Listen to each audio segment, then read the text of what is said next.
Doraemon Nobita के जख्म साफ कर रहा था क्योंकि बेचारे नोबिता के साथ फिर हुआ 3 बार बदकिस्मती का अटैक। पहले जियान ने पीटा, फिर एक आवारा कुत्ते ने काट लिया और ऊपर से पानी की नाली में भी गिर गया। डोरेमोन से उसका हाल देखा नहीं गया। उसने मदद करने का सोचा और निकाल लाया अजय ढाल। बस इसे जेब में रखो और तुम्हारे चारों तरफ 1 मीटर का अदृश्य कवच बन जाएगा। ये ढाल बिल्कुल सोने की ढाल जैसी है, न चाकू न तलवार, कुछ भी असर नहीं करता। असल में ये फ्यूचर पुलिस इस्तेमाल करते हैं। नोबिता जैसे ही उसे लेने गया, डोरेमोन ने तुरंत वापस रख लिया। उसने कहा अगर तुम ये इस्तेमाल करोगे तो घमंडी हो जाओगे और असल में मजबूत भी कभी नहीं बन पाओगे। इतना कहते ही खिड़की से एक बेसबॉल सीधा नोबिता के सिर पर आ लगी। सच में ये बच्चा कितना बदकिस्मत है। डोरेमोन से अब और सहा नहीं गया। उसने नोबिता को ढाल इस्तेमाल करने दे दी। नोबिता ने जेब में रखा स्विच ऑन किया और अचानक डोरेमोन ही दूर उछल गया। नोबिता खुद भी हैरान रह गया। अब सच में उसके पास सोने की ढाल थी। इसी बीच माँ स्नैक्स लेकर आई। सबको एक एक केक मिला। डोरेमोन ने अपना उठा लिया पर नोबिता का हाथ उसके केक तक पहुँच ही नहीं पाया। माँ ने केक जमीन पर रख दिया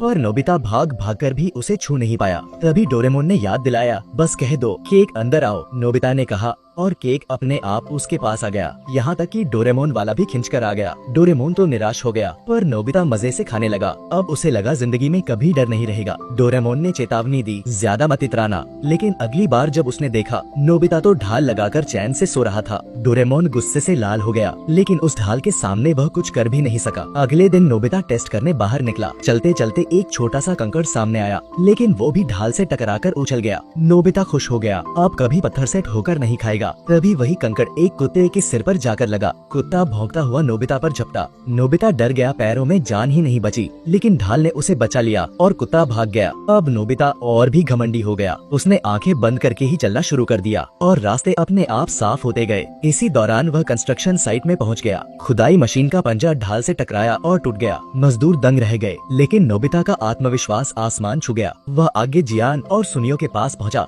जो गेम खेल रहे थे। नोबिता अकड़कर पूछने लगा, क्या कर रहे हो? सुनियो ने कहा, तुम्हें खेलने नहीं देंगे। नोबिता ने तुरंत मुंह बनाना शुरू कर दिया। गुस्से में दोनों उस पर टूट पड़े लेकिन ढाल से टकराकर दूर जा गिरे। उन्होंने फिर कोशिश की, मुक्के और लातों की बरसात कर दी लेकिन बेकार। दोनों थककर गिर पड़े। नोबिता ने उन्हें धक्का दिया, वे नदी किनारे गिर पड़े और ऊपर से नोबिता ने उन्हें चिढ़ाना भी शुरू कर दिया। गुस्से में जियान और सुनियो ने पत्थर उठाए और फेंके लेकिन ढाल से टकराकर वापस उन्हीं पर आ गिरे। नोबिता ने मौका पाकर गेम मशीन छीनी लेकिन ढाल के कारण हाथ तक नहीं पहुंच पाया। उसने कहा, गेम मशीन अंदर आओ, और देखते ही देखते सुनियो के हाथ से गेम मशीन उसके पास आ गई। अब तो सच में नोबिता जियान जैसा बन गया था। लेकिन डोरेमोन को ये सब गलत लगा। डोरेमोन भागता हुआ आया और कहा, तुम बहुत ज्यादा कर रहे हो, ये ढाल मुझे वापस दो। पर नोबिता कहाँ मानने वाला था। वह भाग निकला। डोरेमोन उसके पीछे दौड़ता रहा। गलियों में भागते भागते नोबिता ने दीवारें तोड़ दी, सड़कें बिगाड़ दी और पूरा मोहल्ला तहस नहस हो गया। आखिर वह पहाड़ों की तरफ भागा। डोरेमोन पीछे ही रहा लेकिन इस ढाल ने सचमुच रास्ते की हर चीज तबाह कर दी। अचानक नोबिता रुक गया। डोरेमोन सीधे उससे टकराया और दूर जा गिरा।